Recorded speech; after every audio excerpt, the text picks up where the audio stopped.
Muito grande. Seja bem-vindo, nosso amigo. Não posso falar meu Obrigado. amigo, porque senão gera um egoísmo aqui, né? Nosso amigo É nóis. Henrique. Obrigado, Nise. Obrigado, Eliana. Obrigado a todos aí pelo convite. Poder falar desse tema realmente é gratificante. E aí eu vou fazer um pequeno ajuste nessa questão, Nízia, que todo mundo acredita que a psiquiatria, a psicologia tem as melhores respostas, e na verdade não. Quem tem as melhores respostas é a doutrina. Isso eu pude constatar ao longo dos anos, estudando as três coisas, né? E realmente a doutrina espírita é um manancial de informações e orientações riquíssimas. Então, acaba que muito do meu discurso, inclusive no campo profissional, eu pego da doutrina e levo, porque realmente consegue não só explicar melhor, como consolar melhor e amparar melhor. Até pela natureza da minha atividade, é como se eu fizesse atividade de triagem todo dia, né? De conversa fraterna o tempo inteiro. Então, são muitas dores, muitas aflições, muitas dificuldades, muitos problemas. Afinal de contas, vivemos num mundo de provas e expiações, não poderia ser diferente disso. E naturalmente, as pessoas acabam me procurando pedindo ajuda, né, pela questão profissional, mas acabam recebendo mais do que o apoio profissional, acabam recebendo também o apoio espiritual, que a doutrina ela tem essa capacidade, essa força, né? Então, acabei me dedicando muito nesses anos de formação profissional na prevenção do suicídio. Na época da faculdade, eu me dedicava muito à prevenção do aborto. A princípio, eu queria atuar na área de obstetrícia, mas aí apareceu a psiquiatria na minha vida, mudou tudo. E hoje eu me dedico à prevenção do suicídio. Atendo casais, atendo crianças, adolescentes, mulheres grávidas, gestantes, né? Então, a gente tem aí alguma experiência nesse campo familiar, tentando colaborar com a harmonia, com o equilíbrio, com a paz no lar de cada pessoa, de cada família. Muitas vezes, uma pessoa com um transtorno psiquiátrico acaba interferindo no equilíbrio de uma família inteira. A gente costuma brincar que a gente não trata só o paciente, a gente trata todo mundo, né? Então, trazer esse tema para essa reunião da escola realmente é muito importante, né? Falar da saúde emocional da família.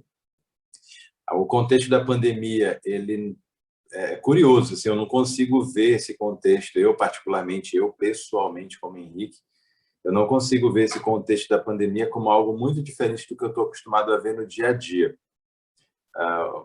Talvez o que tenha mudado na minha percepção tenha sido um despertar das pessoas para as questões de saúde que antes deixavam meio de lado, não se preocupavam tanto quanto se preocupam hoje, né? A gente vê as pessoas reclamando, às vezes, de alguém que não usa máscara na rua. E, por muito tempo aqui, pelo menos em Manaus, nós vemos as pessoas andando de moto sem capacete, por exemplo, né? E acontece acidente direto, morte o tempo inteiro, né? Mas aí agora parece que a máscara virou uma coisa, um item essencialíssimo e mais importante do que qualquer outra coisa, né? E, na verdade, eu vejo isso como um despertar das pessoas para as questões de saúde, para as questões de segurança pessoal, segurança pública, no sentido de saúde coletiva mesmo, né? E essa questão da saúde mental, da saúde emocional, acabou ganhando destaque, né? Por uma razão bem simples. Nós não fomos feitos para viver insulados, nós fomos feitos para viver em sociedade. Nós não estamos na condição, Deus não nos colocou nessa condição de viver isolados, né? Ou presos. Nós temos liberdade, nós somos livres para agir, para pensar, enfim. E quando essa situação da pandemia trouxe esse contexto de isolamento, de distanciamento e de reclusão, né? A coisa de ficar em casa, isso mexeu muito com as estruturas de todo mundo, particularmente com as questões emocionais. E o convívio em família, curiosamente, trouxe para nós mais uma vez, eu sou voluntário aqui no trabalho chamado Recomeçar, que é do Ministério Público do Estado, e nesse trabalho nós atendemos crianças vítimas de abusos sexuais. Então, vocês imaginam, eu sou voluntário nessa atividade, eu atendo toda semana alguma situação dessa natureza. Muito antes da pandemia, eu já sou voluntário há alguns anos desse projeto. Então, com a situação da pandemia, o que a gente viu foi uma procura maior pelo serviço. A nossa pergunta que fica é: aumentou o número de violência sexual doméstica ou as pessoas agora começaram a pedir ajuda, já que nessa condição de isolamento e distanciamento elas têm coragem de ir atrás de ajuda porque sabem que o agressor muitas vezes não vai até ela, né, ou até a família. Enfim, são perguntas que ficam. A questão qual é? Objetiva. Essa necessidade de ficarmos mais tempo juntos fez com que muitas das nossas mazelas humanas se aguçassem, né? Então, houve um índice aumentado de separações, de divórcios, um índice aumentado de violência doméstica, agressão de homem contra mulher, feminicídio, estupros, ou seja, uma série de problemas familiares acabaram surgindo nesse contexto.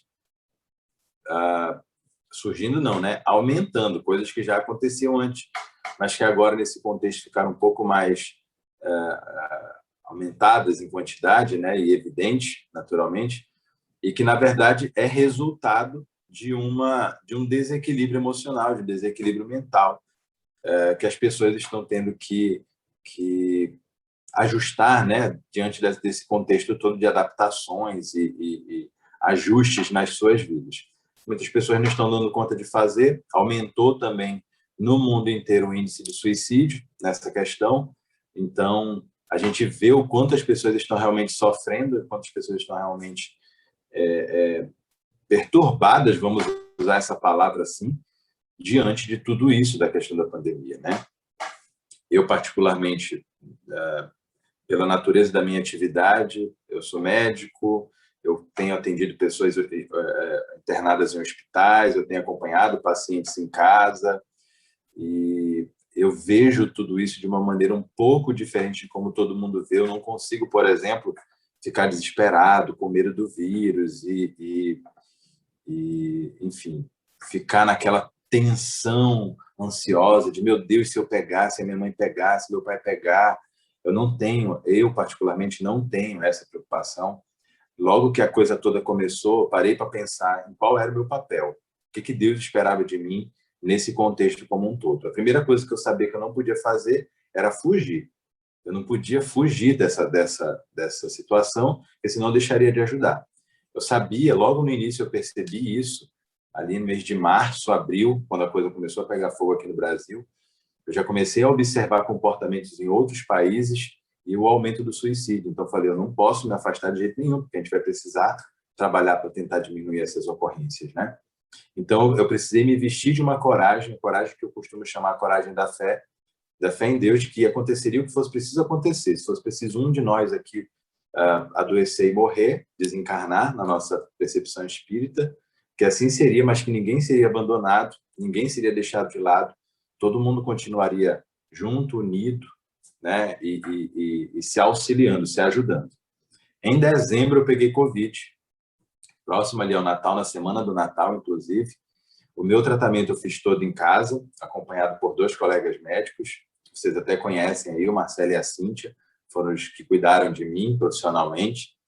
E durante o período do meu tratamento em casa, eu não me isolei de ninguém. Continuei tendo contato com a minha esposa, que ficou do meu lado o tempo inteiro, e dos meus filhos, que são poucos, né, Nízia? Só 6. Então, todos eles continuaram tendo contato comigo, por uma razão bem simples. E isso é explicado cientificamente, é uma coisa que as pessoas ainda têm muita dificuldade de entender. A nossa saúde emocional, ela interfere diretamente na nossa imunidade. Se eu me isolasse da minha família, talvez eu ficasse até pior. Mas essa foi uma decisão que eu tomei, foi uma conduta minha. Eu não recomendo que façam isso se vocês não tiverem a mesma coragem e a mesma segurança que eu tive naquele momento de tomar essa decisão junto com a minha esposa. de não me afastar de ninguém. Eu queria estar perto de todo mundo. Afinal de contas, é uma doença que é uma roleta russa. A gente não sabe que horas ela vai virar uma coisa muito grave e, de repente, acabar com tudo. Então, eu queria estar perto de todo mundo. Eu queria estar perto da minha esposa, eu queria estar perto dos meus filhos, eu queria estar perto dos meus pais. Porque se eu tivesse que ir, eu teria tido a oportunidade de, pelo menos, me despedir de todo mundo de maneira tranquila, equilibrada aqui em casa, né? Então, isso me fortaleceu. Isso me deu muita força. Para mim, particularmente, ter todo mundo do meu lado foi muito bom. Eu não tenho dúvida de que esse mesmo tratamento foi seguido por muitas pessoas ao longo desse período, desse ano inteiro de Covid, né? E, curiosamente, ninguém aqui em casa pegou. Curiosamente, não, a gente sabe, né? Existe uma providência maior. Ninguém aqui em casa, além de mim, pegou Covid. Mesmo eu estando sem máscara, mesmo não tendo álcool aqui em casa, e mesmo a gente tendo contato íntimo, né? Beijando, abraçando, convivendo o tempo inteiro juntos. Então, existem forças superiores que regem tudo isso e que nós não podemos ignorá-las. Mas, mais uma vez, essa foi uma decisão que eu tomei em conjunto com a minha esposa e com base na nossa percepção e na nossa análise. Eu não recomendo que todo mundo faça isso. Cada um vai tomar a decisão que achar melhor e que considerar mais confortável para a sua vida. Nesse contexto, eu trago já a minha constituição familiar, né? Como eu falei ainda agora, eu tenho 6 filhos. A minha esposa não é a melhor esposa e muito menos eu sou o melhor marido. Nós somos casados e temos filhos. Logo, nós somos pais, né? E aí eu vou trazer esse aspecto dos pais, né? Ali naquele momento, aconteceu uma coisa, naquele momento da Covid, em que a gente teve que tomar uma decisão juntos, né? Aconteceu uma coisa que a gente chama de parceria. Essa parceria, gente, ela não surgiu do dia para a noite. E eu não estou trazendo a minha situação pessoal como exemplo para ninguém. Eu só estou usando como um sketchzinho, tá? Uma situação para exemplificar no sentido de fazer vocês entenderem um pouco melhor, tá? Mas nós não somos uma família exemplar, nós não somos uma família modelo, nós temos as nossas dificuldades, os nossos conflitos e buscamos, com base nessas coisas todas que eu vou trazer para vocês, manter a nossa saúde emocional, tá? Então, naquele contexto ali, surgiu uma coisa chamada... Surgiu não, né? Se apresentou uma coisa que nós construímos ao longo dos anos, chamada parceria, cumplicidade. Quando nós nos casamos, ou quando começamos a namorar, afinal de contas, foi a partir do namoro que já decidimos que viveríamos juntos para sempre, a gente muitas vezes tem aquela ideia assim, será que é a pessoa ideal para mim? Será que é essa pessoa que vai me fazer feliz? Olha como é que a gente se pergunta, né? Vai me fazer feliz? Normalmente não. Ninguém faz felicidade de ninguém. A felicidade está dentro de cada um. E cada um constrói a sua própria felicidade. O legal disso tudo é você ser feliz e compartilhar a sua felicidade com aquele que você ama, né? Então, o parceiro ideal é muito mais no sentido do desejo nosso de que aquela pessoa fosse do jeito que nós gostaríamos que ela fosse, é uma ilusão. Entretanto, é uma realidade espiritual. Essa pessoa que você tem ao seu lado, e aí eu estou falando diretamente para os casados, né? Naturalmente há pais aqui que são ou solteiros ou viúvos, divorciados, enfim, aquele que ainda tem o seu parceiro ao lado, esse parceiro é o parceiro ideal. Isso é uma realidade espiritual. Deus une na família espíritos que precisam conviver, né? Dentro da base da lei de reencarnação, de reparação dos erros do passado, da lei de amor, né? Nós estamos exatamente com a pessoa que nós precisamos estar. Então, esse é o nosso parceiro ideal. Com todos os seus defeitos, com todas as suas picuinhas e dificuldades e problemas, ela é ou ele é o seu parceiro ideal. É com ele que você precisa desenvolver a sua vida, né? É preciso ter muita compreensão, compreender que cada um tem um papel, e esse papel muitas vezes se estabelece, seja por um acordo formal, né? Olha, você vai cuidar de tal coisa, você vai cuidar da outra, você vai fazer assim, eu vou fazer assado. Aqui em casa, por exemplo, nós temos uma bebê que é deficiente e muitos dos cuidados dela eu faço, porque eu tenho mais força, porque eu tenho mais jeito, ela tem uma condição que necessita de um cuidado, de certo modo, de enfermagem, e por eu ser médico, eu tenho uma habilidade, eu consigo fazer melhor do que todo mundo aqui em casa consegue fazer. Olha, então essa é um papel que eu vou assumir, não precisa nem ninguém pedir para mim, nem estabelecer formalmente nada, Essa é uma coisa que surge naturalmente. Então, você pode naturalmente perceber o seu papel e, a partir dali, compreendendo que cada um tem um papel, se dividirem nessas tarefas, ou então fazer isso de maneira formal mesmo. Olha, você vai cuidar disso, você vai cuidar daquilo. Nessa questão, por exemplo, aqui em casa, nós temos 6 filhos. É cada um totalmente diferente do outro. São 6 espíritos totalmente diferentes uns dos outros. Então, cada um tem tarefas muito específicas aqui. Tem um que enche a garrafa de água, tem outro que joga o lixo, tem um que lava a louça, tem um que arruma o quarto, e cada um tem a sua tarefa específica. Agora, dentro dessa condição de tarefas divididas e de coisas a serem realizadas, o auxílio mútuo, ele é imprescindível. Então, surge dentro do casamento isso também. Apesar de cada um ter o seu papel mais ou menos estabelecido, ora, se eu estou numa condição mais confortável e numa posição melhor, eu faço. Se está bom para mim e está difícil para ela, ou se está mais fácil para ela e está mais difícil para mim, ela faz. Isso é auxílio mútuo. Nós estamos o tempo inteiro nos ajudando, nós estamos o tempo inteiro nos assistindo, nos suportando, no sentido de dar suporte, e não simplesmente de suportar no sentido de aguentar esse traste, aquela coisa, né? Não nesse sentido. Nós estamos o tempo inteiro nos dando suporte uns aos outros, porque o auxílio mútuo, que surge naturalmente dessa cumplicidade e também da responsabilidade compartilhada, faz com que o casal se sinta mais confortável, um do lado do outro. As pessoas se sentem mais tranquilas, né? Elas podem contar, porque na hora que precisar, aquela pessoa vai estar lá do lado. Então, esses fatores todos, eu estou falando já de saúde emocional, viu? Essas questões todas vão trazer para nós o alívio de uma inquietude, que era aquela inquietude inicial de será que é a pessoa certa? Será que é com ela que eu vou viver? Será? Ou seja, vem uma série de dúvidas e preocupações, né, das nossas mentes. E ao longo dos dias dessa relação estabelecida, na medida em que nós vamos exercitando isso, a compreensão, o auxílio mútuo, nós vamos nos certificando de que realmente aquela é a pessoa certa, é com ela que nós devemos ficar, é ela que está ao nosso lado sempre que é preciso, sempre que as coisas estão pegando fogo, é ela que pega o baldinho de água para ajudar a apagar, né? Então, isso é importante, auxílio mútuo e compreensão. Além disso, um outro aspecto que também é extremamente importante, porque dá muita segurança e tranquilidade para o casal, de um modo geral, é a fidelidade. Isso dá segurança conjugal.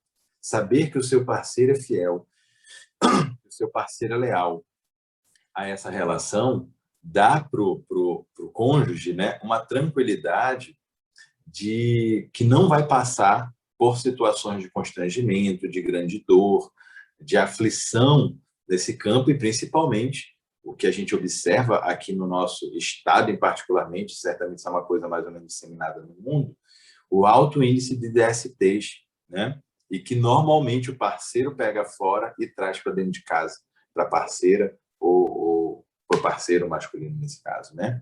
Então, ter a fidelidade como um pilar dessa relação dá para o casal essa segurança, essa sensação de tranquilidade, essa sensação de que está tudo bem, de que a nossa relação vai bem. Entretanto, o que favorece muito esses aspectos todos, tanto da compreensão, como do auxílio mútuo, como da fidelidade? É o carinho. Uma palavra simples, gente. Carinho. Falar de maneira branda, agradar sempre que puder, acordar o parceiro ou a parceira com um beijinho, com um agrado. São coisas tão simples, né? Quando encontra, dá um abraço afetuoso, caloroso, né? Ter, inclusive no convívio social, a coisa de pegar na mão, de segurar na mão do outro, né? Isso daí dá essa segurança, aumenta essa afetividade, né? O cuidado, perguntar se está bem, o que poderia fazer para que a pessoa se sentisse bem, se eventualmente ela está numa situação de dor e aflição, se colocar à disposição para ajudar sempre, né? Fazer uma comidinha legal, preparar para uma surpresa, de repente, num dia que não precisa ser um dia de aniversário, nem precisa ser um dia festivo, é simplesmente o desejo do seu coração de fazer uma coisa diferente para a pessoa que você ama, seja o marido, seja a esposa, seja, são pequenos gestos, pequenos atos, mandar uma mensagem, o parceiro está trabalhando, tá longe, né? Enfim, está estudando, manda uma mensagem de carinho, manda uma foto com beijinho, né? Faz uma coisa que chame a atenção desse parceiro para ele lembrar de você positivamente, para ele lembrar do quanto você o ama, né? Ele se sentir amado. E essas atitudes de carinho, elas são muito importantes. Se você puder mandar um almoço ou um lanchinho para o seu parceiro, está passando lá perto, né? Manda uma mensagem, deixa alguma coisa na recepção, enfim, qualquer situação assim simples que você mesmo possa produzir, e naturalmente cada um vai fazer isso dentro das suas condições, dentro das suas possibilidades, dentro do seu contexto, né? Tem peculiaridades, enfim. Então, procure no dia a dia estabelecer isso: afeto, carinho, dar atenção, dar cuidado, evitar as discussões descabidas, ficar pegando no pé, criando caso, fazendo cobranças excessivas, né? Naturalmente, na rotina do dia a dia ali surgem coisas urgentes a serem resolvidas, mas ainda assim elas podem ser resolvidas de maneira tranquila, de maneira equilibrada, de maneira colaborativa, né? Em que um colabora com o outro, enfim. Além disso tudo, é muito importante isso, gente. O casal precisa ter momentos a sós, precisa ter aquele momento mais íntimo, né? Que não precisa ser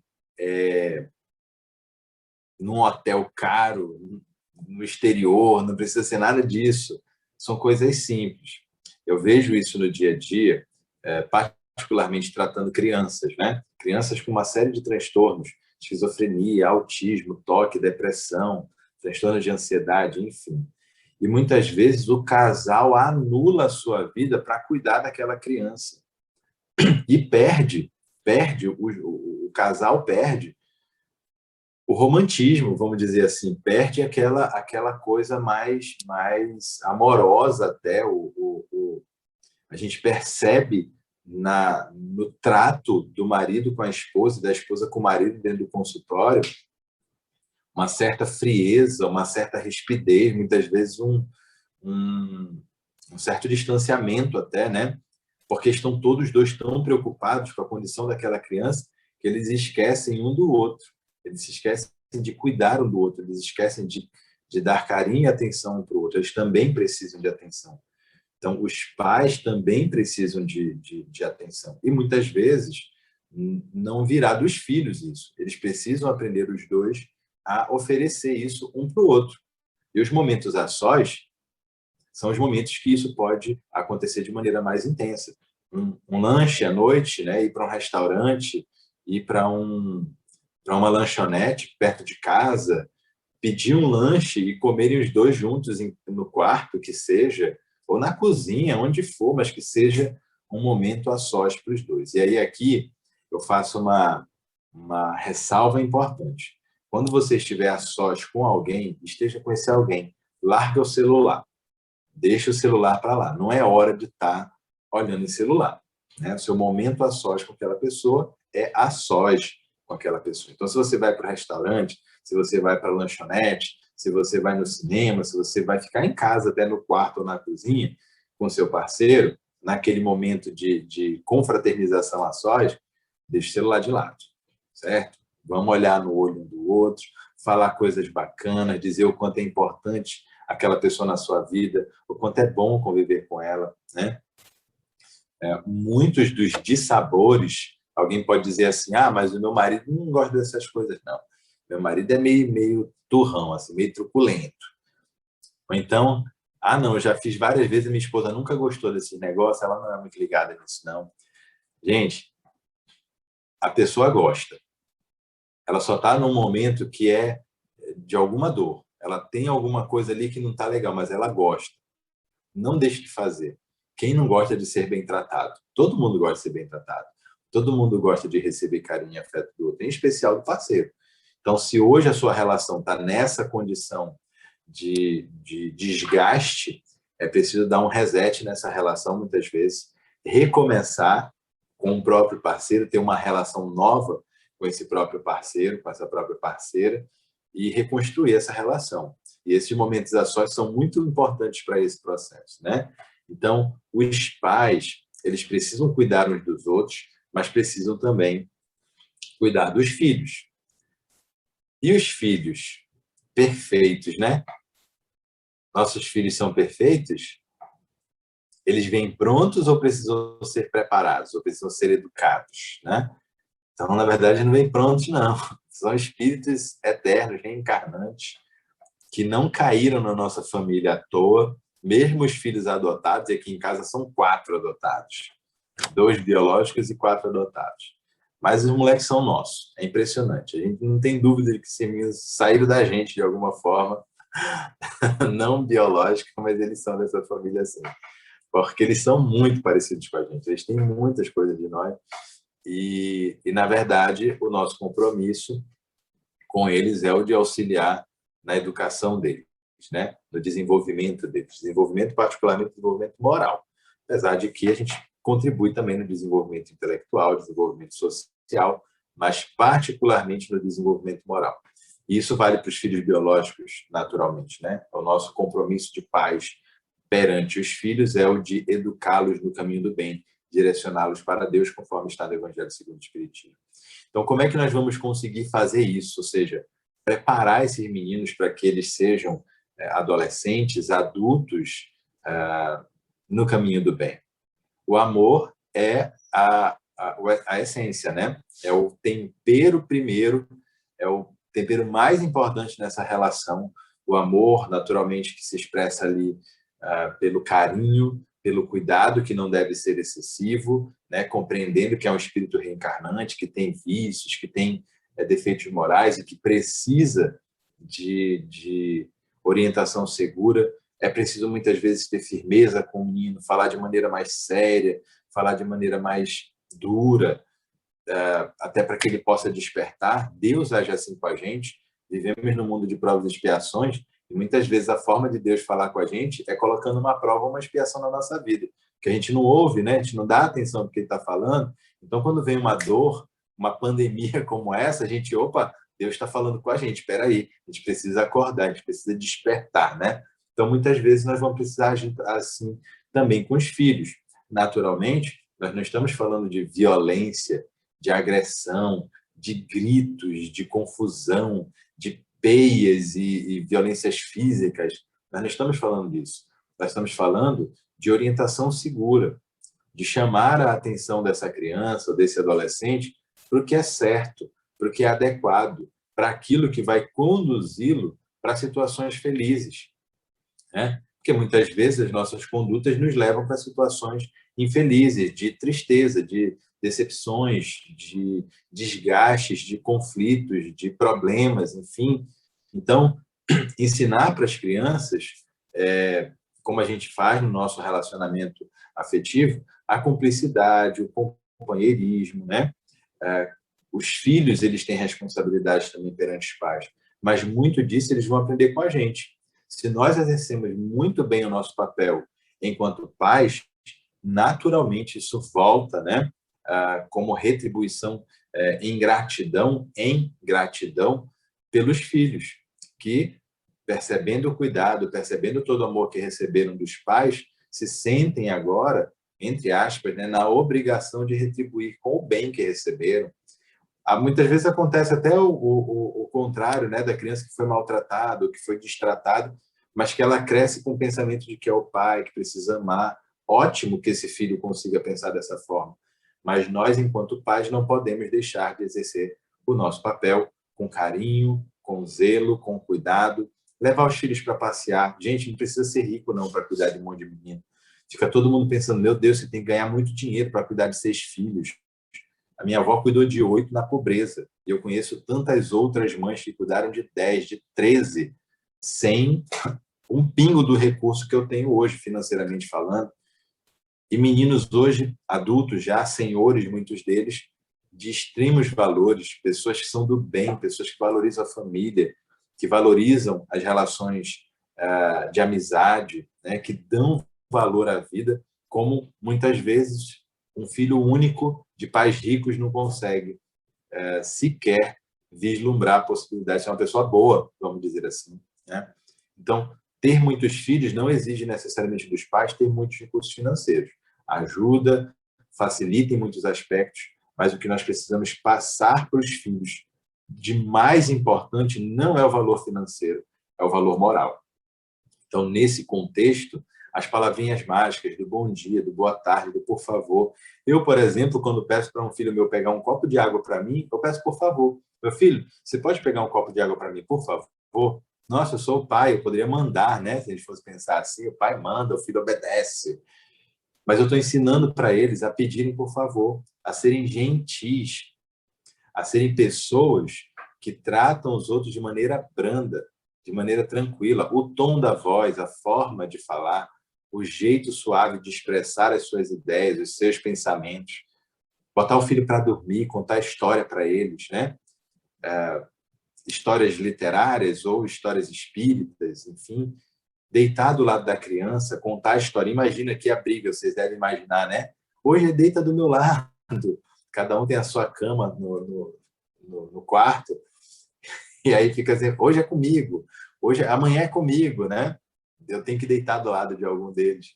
Quando não, a gente se deita todo mundo junto lá na mesma cama, a gente abre o livrinho e faz uma leitura, faz uma oração juntos, né? Então, isso tudo que nós fazemos, na verdade, é para estimular nessas crianças o quê? O bem-estar, eles se sentirem bem ao nosso lado. Eles não precisam ter medo de nós no sentido da violência. Eles precisam ter respeito, eles precisam ter admiração, eles precisam ser obedientes a nós, mas não precisam viver ao nosso lado tensos. Meu Deus, né? Isso não. Eles podem viver de maneira muito tranquila. E precisamos compreender que as crianças erram, em especial as crianças e os adolescentes erram. Aí eu vou perguntar para vocês, você também não erra? Você que é adulto também não erra? Por que então que nós, enquanto pais, queremos exigir dos nossos filhos uma perfeição que nem nós mesmos temos? Então, é muitas vezes uma exigência inglória. Exigir que o filho seja perfeito em todas as suas atitudes, calma. Mas também nós não vamos passar a mão na cabeça e facilitar que eles cometam erros. Que eles simplesmente, porque são imperfeitos, eles podem errar. Ah, não, está tudo bem, está tudo certo. Não, assim também não. É nosso dever mostrar o certo e, de preferência, mostrar pelo exemplo, pelas nossas condutas. Aquilo que nós fazemos, muitas vezes, é muito mais registrado do que aquilo que nós falamos pelos nossos filhos, né? Eles nos reconhecem pelo que eles veem a gente fazendo. Eles sabem que nós somos de tal jeito porque eles nos veem fazendo as coisas de determinadas maneiras, né? A minha esposa agora está em home office. Ela está trabalhando de casa, né? E eu sigo trabalhando normalmente. A clínica não fechou, meu serviço é essencial, eu vou para o meu trabalho todo dia. No dia do trabalho, no dia 1º de maio, a nossa caçula fez um presente para mim. Ela não fez para a mãe dela, fez só para mim. Por quê? Ela diz assim, quem trabalha aqui em casa é o papai. A mamãe não está trabalhando. Então, é ele que merece presentinho. Ou seja, mesmo que a gente fale para ela que a mãe está trabalhando, o fato de ela não ver a mãe sair de casa, de ela não ver a mãe ir para o trabalho, voltar do trabalho, para ela a mãe não está trabalhando, né? Então, observem o quanto é importante o exemplo, né? Nós precisamos dar exemplo. E muitas vezes, por exemplo, cobramos dos nossos filhos que estudem. Mas você estuda na frente do seu filho? Você costuma ler na frente do seu filho? Nós aqui em casa temos uma cotinha mensal de dinheiro, né, que a gente leva os meninos na livraria aqui, no shopping, e as crianças podem escolher os livros. Naturalmente, a gente filtra que livros eles podem escolher, mas eles voltam para casa cheios de livros e passam a semana inteira, o dia inteiro. Tem assinatura de livrinho, de revista, de gibi. Isso é uma coisa que a gente fortalece muito nas crianças, a leitura. Porque a leitura também favorece o despertar da consciência, a leitura em si, o momento da leitura em si favorece o momento em que eles estão com eles, em que eles podem dar atenção para as suas emoções, para os seus sentimentos, em que eles podem elaborar pensamentos sobre a vida e que dali daquela leitura muitas vezes vão sair perguntas que vão ser direcionadas para nós. Aí nós vamos poder ter aquele momento com elas também, de uma conversa mais amena, de uma conversa mais cabeça, uma conversa mais intelectual, às vezes até de assuntos que o menino vem trazer para mim, que eu digo, meu Deus, esse menino já pensa nisso, esse menino já pensa nessas coisas, ele já tem essas ideias políticas, ideias sociais, de onde que vem isso, meu Deus do céu? E a gente vai ter que estudar também para poder tirar as dúvidas deles. Ou seja, esses momentos de convivência, seja no passeio, seja no quarto à noite antes de dormir para ler uma historinha, seja mesmo no dia a dia ali, de ajudar a fazer uma tarefa da escola, ou mesmo ajudar a fazer uma tarefa de casa, mesmo que o pai já saiba como fazer, chama o filho para fazer junto, né, para auxiliar com uma ferramenta, na hora de preparar o alimento, ele pega as verduras, enfim, ele serve a mesa, ele arruma a mesa, coloca a criança no meio disso tudo e você vai criar uma criança com as emoções bem ajustadas, com as emoções bem estabelecidas, um menino tranquilo, cooperativo, solícito, né? Educado, enfim, isso tudo traz para nós, enquanto pais, aquela tranquilidade de que, poxa, meu filho dá certo, meu filho é bom, meu filho é perfeito, né? Não é questão de ser mãe coruja, não. É porque você vai ver nas atitudes dos seus filhos, né? Muitas vezes você mesmo ali, ou a expressão daquilo que você gostaria que fosse da conduta deles, né? Então, o exemplo arrasta. Haja de maneira agradável, de maneira tranquila com os seus filhos, na hora de conversar, converse em bom tom. Muitas vezes o filho vem exasperado, querendo falar alto, mantenha seu tom baixo, peça para ele baixar o tom dele também, para que vocês possam conversar e não discutir. Isso alivia muito, isso acalma o coração daquele filho mais desesperado ali naquela situação, naquele momento, né?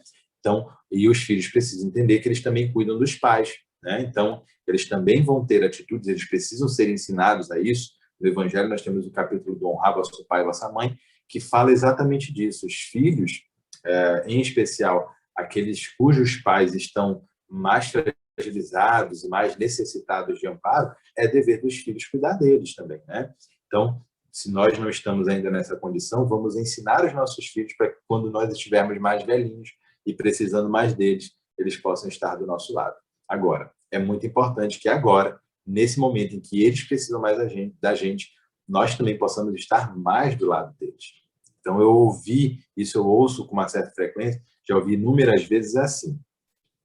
Ah, Luiz, porque o papai agora quer que eu fique do lado dele, mas quando a gente era criança, ele passava o dia fora de casa trabalhando, ele passava o dia fora de casa na danação, agora quer a gente do lado.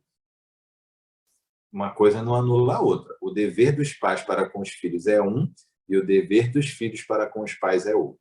Cada um responde pelos próprios atos. Se você abandona seu filho ou se você, filho, abandona seu pai, cada um responde pelo seu ato individualmente. Eu, enquanto pai, vou fazer o máximo que eu puder para garantir uma tranquilidade emocional para os meus filhos.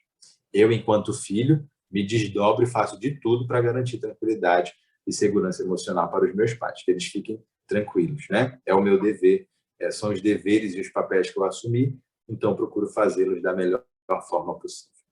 Agora, tem uma outra relação que se estabelece no contexto familiar, que é a relação dos filhos entre si, os irmãos, né? Então, muitas vezes os irmãos, eles são muito aflorados nas emoções, brigam demais, disputam espaço, discutem ideias, batem um no outro, né? Então, como é que os filhos devem se comportar dentro de casa para garantir saúde emocional para todos eles? Uma palavra é certa, a fraternidade, afinal, ela surge dessa palavra, ela é derivada de irmãos, né? Fraterno é de irmãos. Então, eles precisam ser fraternos uns com os outros. E a fraternidade cristã, né? Aquela do abraço fraterno. Então, o irmão chega da escola, o que está em casa recebe o outro irmão com um abraço. O filho chega de viagem, o outro chega de viagem, os irmãos vão lá e abraçam, né? Estão ali numa situação de dificuldade, um se bota à disposição de ajudar o outro e não simplesmente de, a tarefa é sua. Surgiu aqui uma telinha. Vota aí, pessoal. É para votar agora. Escolhe aí o nome que vocês querem para o brechó.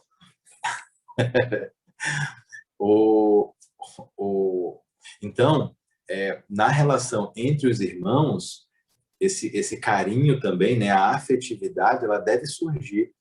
Os irmãos, eles têm que se reconhecer como figuras importantes uns para os outros. Muitas vezes se estabelecem relações com amigos muito mais estreitas do que com o próprio irmão, né? O irmão de dentro de casa, o irmão biológico, o irmão adotivo, enfim, aquele que você tem como irmão na família, né? Então, nós precisamos fortalecer esses laços de amizade. Um irmão cuida do outro, um ajuda o outro nas tarefas, o mais velho ajuda o mais novo.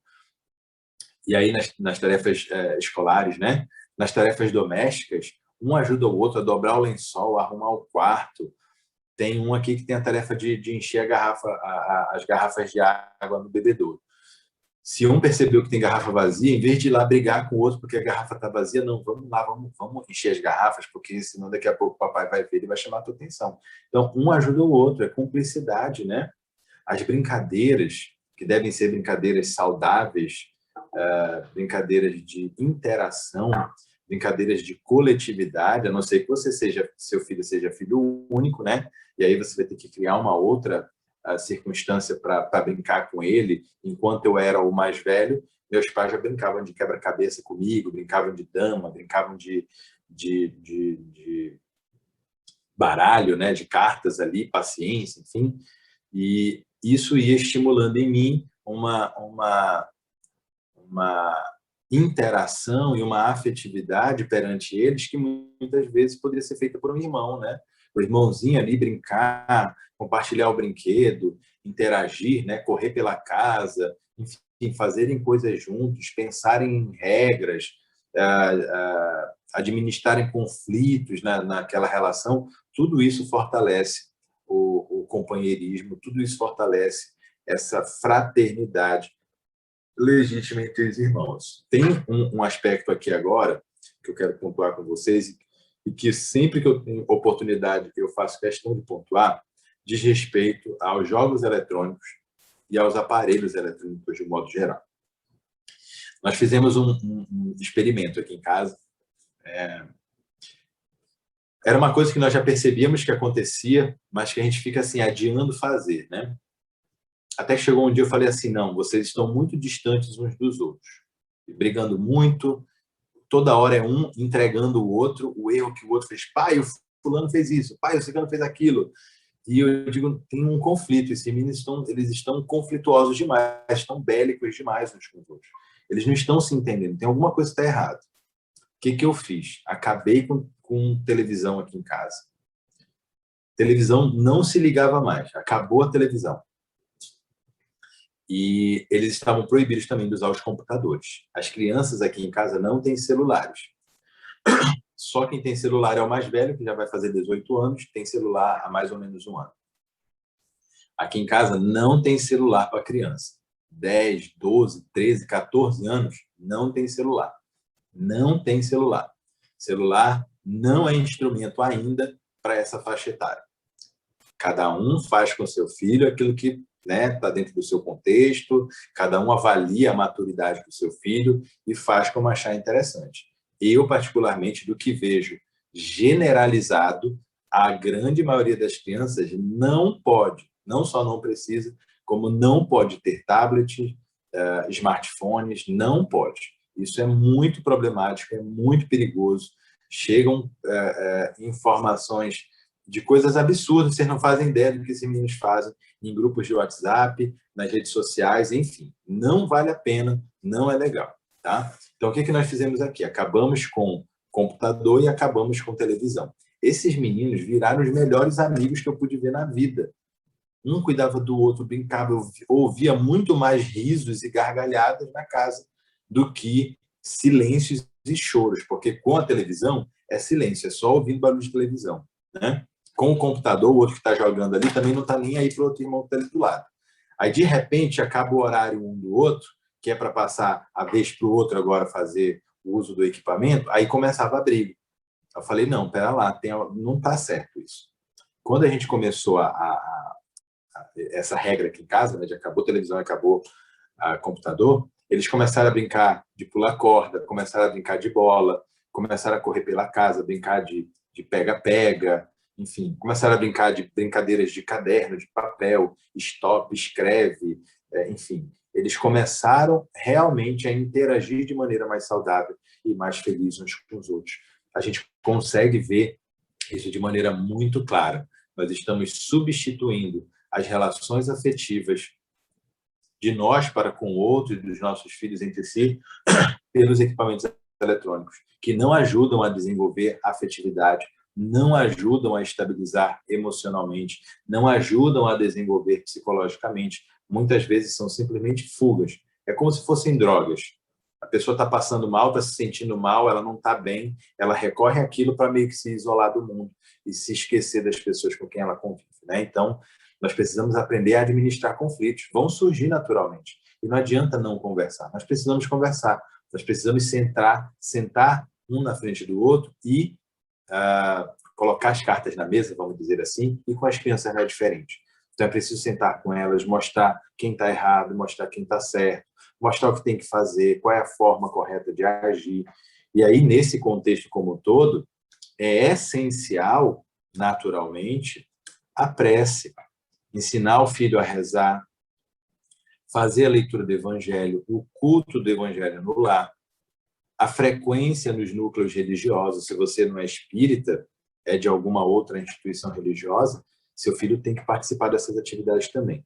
A criança, ela não tem o direito de escolher se vai ou não para a atividade religiosa, da mesma forma que ela não tem o direito de escolher se ela vai ou não para a escola. Tem. Você deixa, ou você pergunta para o seu filho todo dia: meu filho, hoje você quer ir para a escola? Hoje você está a fim de estudar? Ninguém pergunta isso, né? Ele vai para a escola e ele vai estudar. Como também no dia de atividade religiosa, ele vai para a atividade religiosa. Ele gostando ou não, ele querendo ou não. É melhor ele ir gostando, que é mais agradável. Pelo menos ele se sente mais confortável de estar lá.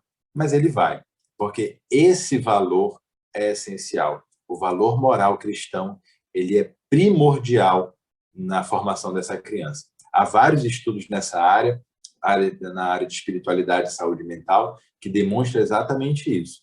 A criança espiritualizada comete menos suicídio.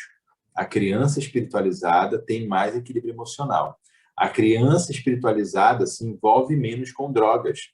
A criança espiritualizada se desenvolve socialmente melhor do que aquela criança que não é.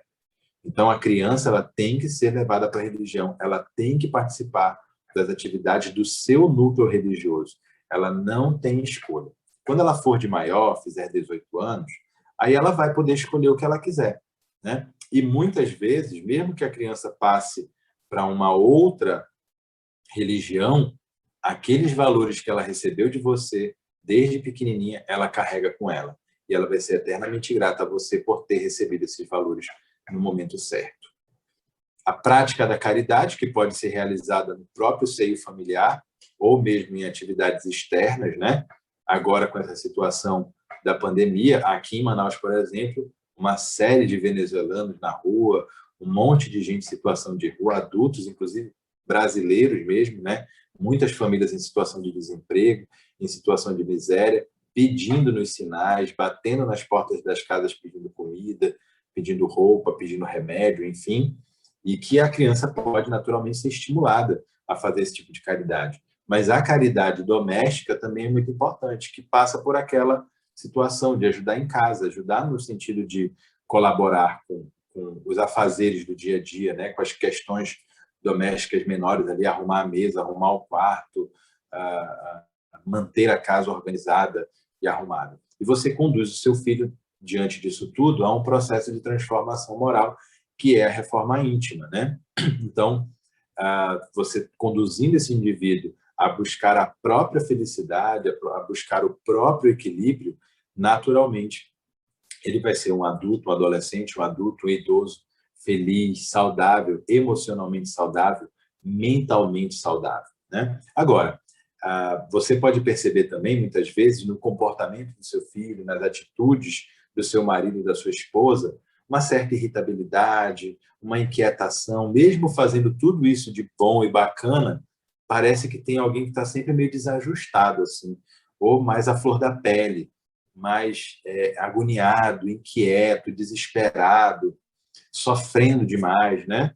nesses casos, vale a pena procurar uma ajuda profissional. Se for o caso, vá a um psicólogo, vá a um psiquiatra, pergunta, né? Não é incomum pais levarem crianças. Doutor, disseram que meu filho tem autismo. Se a gente faz a avaliação se tem autismo ou não tem, se tem alguma outra coisa ou não, né? Não é incomum irem pessoas ao meu consultório e saírem de lá sem um diagnóstico, porque simplesmente a pessoa não tem uma doença, não tem um transtorno qualquer.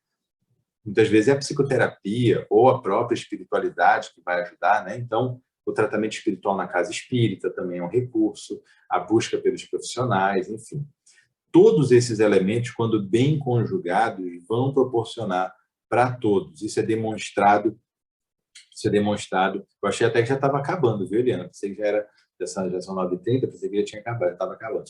Então, todos os recursos, quando bem utilizados, vão proporcionar para todos os envolvidos nesse contexto familiar serenidade, equilíbrio, paz,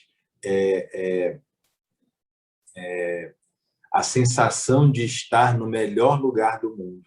Sabe? Quando a gente fala assim, qual é o melhor lugar do mundo? E você poder dizer assim, com todas as letras, a minha casa, a minha família, nossa, gente, isso é maravilhoso demais, né? Você poder ter ao seu lado pessoas com quem você convive e que te dá prazer estar ao lado dela. Mas para que você tenha esse prazer, é preciso que você se desarme. E aí, nesse contexto, não vale a pena. São coisas que a gente precisa excluir por completo da nossa família. As drogas, de um modo geral, mesmo o álcool, mesmo a bebida mais simples que as pessoas costumam chamar, mas não tem problema, né? A cerveja, por exemplo. Evitem bebidas alcoólicas, evitem drogas de qualquer natureza, evitem os gritos, as intempéries na casa, evitem as vinganças, o desejo de revanche, porque o meu marido fez, então ele vai ter de volta. Ou o irmão, né, que muitas vezes quer se vingar do outro. Evitem essas condutas, porque, na verdade, tudo isso vai trazer violências para dentro de casa que vão criar climas de instabilidade, clima de insatisfação, um clima de infelicidade, que você olha para sua família e pensa assim, meu Deus, só tem doido aqui, não quero ficar com essas pessoas, né? O que eu estou fazendo aqui? Então, na verdade, nós precisamos combater tudo isso, as drogas, as violências, né? Os gritos, as vinganças, e precisamos cultivar no seio da nossa família a paciência, a compreensão, a bondade, o perdão, a resignação, ensinar nossos filhos a pensarem de maneira cristã na vida, a prática da caridade, a reforma íntima, o culto do evangelho no lar, a prece, as brincadeiras, pais com filhos, a leitura, ou seja, trouxe tantos recursos aqui, tantas coisas bacanas, né? Estimular o canto, a música. Tem um que toca violão, ele toca violão, o outro canta. Quem não canta, quem não toca, bate palma, né? Quem não samba, bate palma, né? Então, busquemos na convivência do dia a dia o cuidado, o carinho, a atenção, o zelo pelo outro, né? Perguntar se está bem, perguntar se pode ajudar, o que aconteceu, vamos tentar entender e juntos, de maneira tranquila e equilibrada, tentar estabelecer um clima de paz e harmonia na família, que com certeza, não tenham dúvidas, quando se estabelece pelo amor do nosso Senhor Jesus, cria um ambiente realmente feliz, né? Então, essas eram as palavras que eu tinha para trazer. Se alguém quiser fazer alguma pergunta, não sei se ainda tem tempo. Luiz, nós temos aqui uns comentários. Vocês estão me ouvindo? Alô, Ana, dá para fazer uma banda aqui? Dá para fazer uma banda, tem né? banda. Tem foi até a professora Júnia que colocou esse aumento do uso, até o uso de Ritalina, né? Por conta da questão da criança, ansiedade, hiperatividade. Então, tem um pai que falou sobre, vou colocar só mais uma aqui, sobre a falta que a escola está fazendo para a criança. Acho que foi o pai da Valentina, Máximo, dizendo assim, o que ela sente muita falta disso, né? Às vezes, se você quiser comentar um pouco sobre isso, sobre esse relacionamento com o outro, a própria sala, né? A própria escola mesmo, né?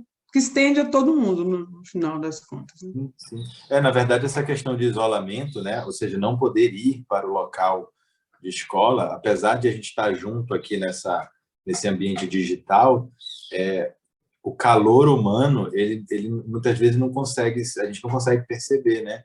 É diferente quando a gente está falando junto, na frente um do outro, e interagindo ali, né? A vibração realmente é diferente. Então, a criança sente isso também, né? De ter que ficar longe do coleguinha, não poder pegar nele, no sentido de sentar juntos e brincar com os brinquedinhos ali, ou de dar um abraço, né? Isso, nós somos assim. O ser humano é assim, ele precisa dessa interação, né? Tanto assim que a lei de sociedade é uma lei divina, as relações afetivas, elas se estabelecem pelo contato direto, né? O casal, imagina casar e o marido viver num país e a esposa no outro. Como é, gente? Não tem como, né? Tem que estar junto. Então, nós precisamos desse contato, nós precisamos estar perto das pessoas, né? Nessa questão da medicação que o pai ali comentou, aí muitas vezes o critério judicioso clínico, né? Não é porque a criança é danada, vamos dizer assim, que ela tem hiperatividade. E não é porque ela tem hiperatividade que ela precise de remédio necessariamente. Existem condutas, né, e formas de cuidar da criança com hiperatividade. Muitas vezes o remédio vai ser até útil e necessário, mas é preciso que haja critério, né? Critérios bem estabelecidos para um bom diagnóstico e para um bom tratamento também. Nessa questão também da ansiedade que a gente viu aqui, eu tenho visto algumas matérias e reportagens saindo em várias emissoras, no YouTube, inclusive, falando da criança que está ansiosa e que está, nesse período, sofrendo demais, e aí acabam procurando tratamentos e tudo. Ora, se você está vendo que a sua criança está sofrendo e os seus recursos em casa não estão dando conta, a gente procura ajuda profissional. Não tem muito que ficar também esperando que a pandemia passe, que isso tudo se resolva, para que a criança se restabeleça emocionalmente, né? Leva no psicólogo, leva no psiquiatra, né? A Casa Espírita hoje está oferecendo tratamento espiritual também à distância. Usam os recursos. Não vamos também malbaratar os recursos que nós possuímos, porque se eventualmente um filho desse comete suicídio, nossa senhora, gente, eles não sabem o que é a perda de um filho por suicídio. Eu sei pela experiência de conviver com pessoas que passaram por isso, mas Deus me livre de passar por um negócio desse, um filho meu tirar a própria vida, seria um negócio, rasgaria minha alma, certamente. Então, se você está vendo seu filho em sofrimento, conversa com ele, interage, né? Mas não diminui a dor dessa criança no sentido, não é nada, para com isso. Senão você está sendo também violento. A pessoa o seu filho está expressando uma determinada angústia, uma determinada aflição, ouça, tente entender junto com ele o que está acontecendo, explique, né, o que está acontecendo, para que ele possa, de alguma forma,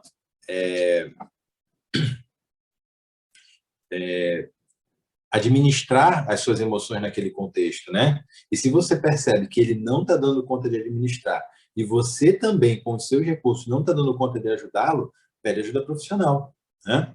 Pede ajuda profissional. Olha aí, a Júlia Alba, Júnia Alba colocou aí, né? 35% de jovens entre 14 e 29 anos. 14 e 29 anos é justamente o grupo que mais comete suicídio no mundo. É nessa faixa etária. E essas pessoas não sabem hoje fazer tarefas domésticas simples. Olha que coisa. Tarefas simples. Mas sabe o que é isso, Júnior? A gente tem vivido um momento que eu, particularmente, chamo muito a atenção. O que é violência? As pessoas perderam a ideia do que é violência. Colocar um filho para lavar a louça, para arrumar o próprio quarto, para arrumar o material para a escola, para acordar e ir para o banho, tomar banho sozinho. Tem muitos pais entendendo que isso é violência, que não pode acordar o filho para ir para a escola, que se ele ali de manhã diz, eu estou com sono, não, então tem que deixar. Não, gente, pelo amor de Deus, isso não é violência não, isso é educação.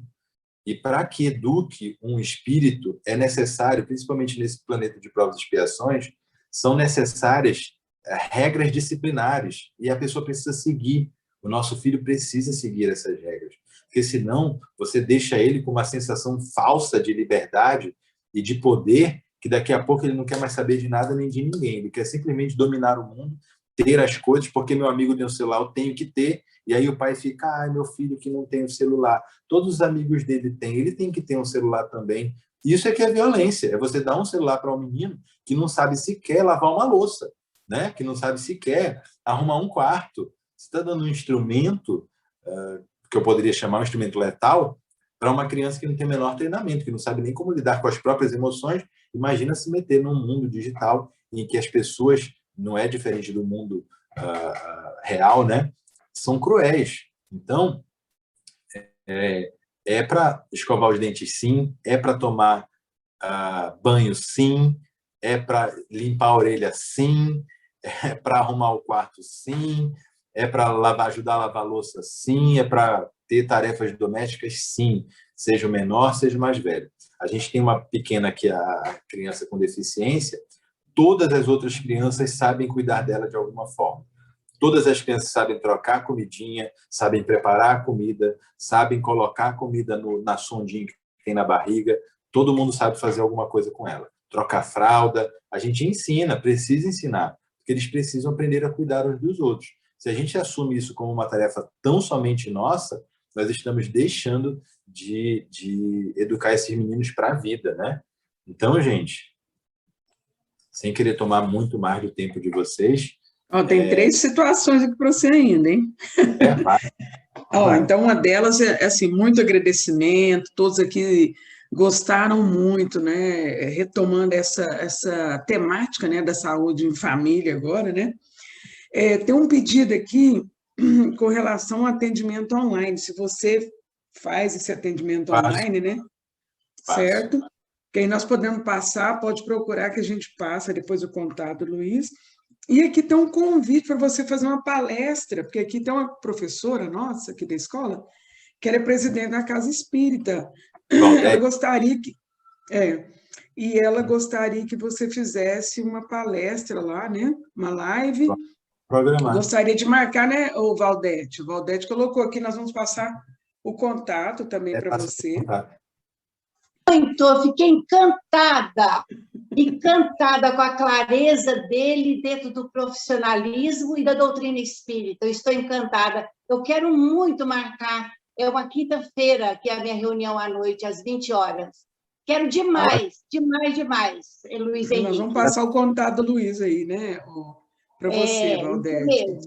Isso mesmo.